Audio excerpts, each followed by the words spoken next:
Hello, and welcome to Breast Cancer Conversations, a podcast brought to you by survivingbreastcancer.org. I am Laura Carfing, breast cancer survivor and founder of survivingbreastcancer.org, a nonprofit organization providing community, education, and resources to empower those diagnosed with breast cancer and their caregivers from day one and beyond. Today, I have the pleasure of speaking with breast cancer survivor and author Jessica Dooming.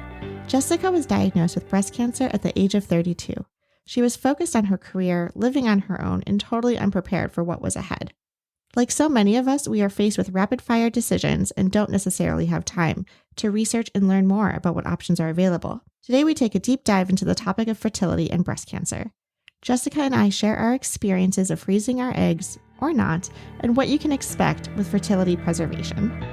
Welcome to the conversation.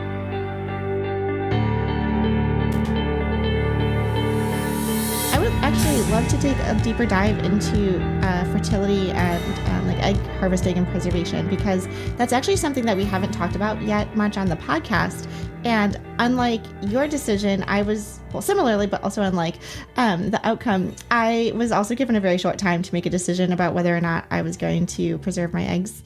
And like literally, I was sitting in the doctor's office with my oncologist, and he was like, so you have an aggressive cancer. We want to start chemotherapy like right away. So I had chemotherapy, neoadjuvant chemotherapy before my surgery to try and shrink the size of the tumor, with the hopes of being eligible for a lumpectomy, which I luckily was because I had a good response to the chemo. But it was at that moment of like, okay, we need to start chemo like next week. So if you want to have like your eggs frozen, you would need to start that process soon, like today, tomorrow. But that would also push back his plan then on doing the starting the chemotherapy regimen. The other consideration, which, you know, you and I are kind of like the opposites, is that while you were triple negative, I was ER positive. And so again, being told to give myself all of these hormone drugs and these shots and everything to try and save the drug while I knew I had cancer was like, I like literally turned to my boyfriend. I'm like, are you cool without having kids? Like, there's other ways. And we're like, yep, we're cool. Like, it was like a quick decision, because you're like, we're dealing with cancer. Like, I don't have time right now to think about the other things. So, you know, I've never actually gone through this experience. I never had to meet with, you know, fertility clinics or anything. I would love to learn a little bit more about what someone who's considering this, what they would expect. Sure. So, you know, with any cancer, especially breast cancer, I think anyone watching this probably knows by now, it's very closely tied to your reproductive system. I mean, if people don't know, guess what? It is. So the first thing they have to do is make sure that there is no abnormality on your cervix, your ovaries, or anything. Because again, they're not going to pump you full of these drugs if you're ultimately going to have bigger problems. They don't take these kind of risks. And so then what you do is you do hormone treatments for so if normal IVF is a 6-week process, I did mine in 8 days. The 22nd, I left the hospital the 23rd, and my first shot was the 24th. And they're self-administered, which is not fun. But so here I am coming off a major surgery on painkillers, not sleeping, uncomfortable, super tired, and hormonal. That is not fun for anyone. Like, I'm already not that pleasant to be around, but you pump me full of hormones, look out.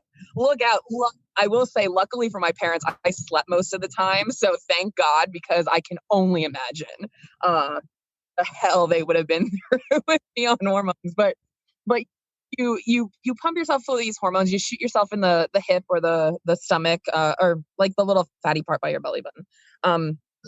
I'm sure somebody has it like me, but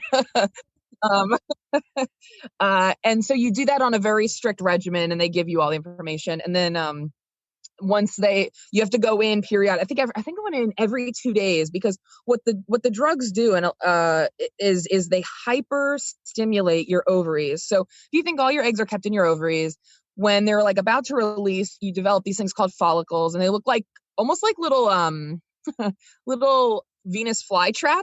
Like, they come off, and they look like a little thing, and then it literally spits out an egg into your fallopian tube. So normally during your regular cycle, you'll have 1, maybe 2, and that's typically how you get twins if they mature at the same rate.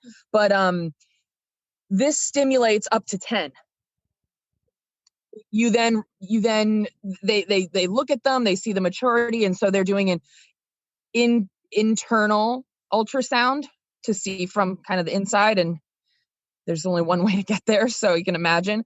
And so once they are enough of them are mature, you give yourself what's called a trigger shot, and it causes them all to like spaz out and release the eggs. You go in the next morning or that later that afternoon, depending on your schedule. And the doctor goes in with like a microscopic needle and just kind of like sucks them up and puts them in a petri dish and freezes them. Or so I'm told. You're under anesthesia for that. Like Twilight. Yeah. And it's funny because they tell you Twilight and you're like, you're just going to be drowsy. That was very drowsy. I couldn't walk. Like you're in a wheelchair from when they get you off the table, which is very difficult with drains, by the way. It's very difficult to navigate onto this table. It's probably 4 feet off the ground and I'm 5'6". But yeah, it's such a weird experience. But also really, really simple in the grand scheme compared to everything else we're all going to go through. Fairly simple, but definitely difficult, if that makes sense. It's not hard, but it's difficult. Yeah. Well, it's like you're giving yourself shots. You need to follow a schedule. There's a lot of protocols that you have to plan for. So absolutely. Was there pain after like the procedure? I mean, it's not comfortable by any means, but there's nothing, there's no cutting, there's no stitches, there's no, I would compare it to like an annual exam, a little bit of cramping after that, but nothing we all haven't felt before. And honestly, in the face of a double mastectomy, I was already on painkillers. So, honestly, though, I wouldn't say that I needed to take any medicine for the pain. It was there, but it wasn't like anything we haven't felt on like a crampy day. So, yeah. Well, what a great decision that you had this opportunity to seize and that you were able to go through all of this. I really appreciate you being a guest on Breast Cancer Conversations and walking us through the ins and outs of rapid fire decision making and what to expect with fertility preservation.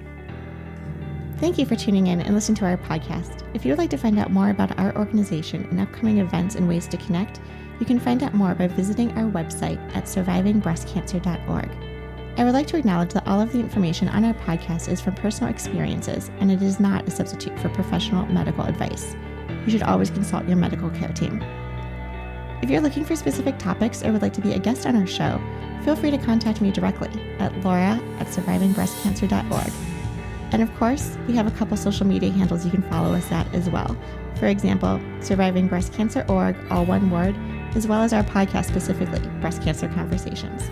Until next time, keep on thriving.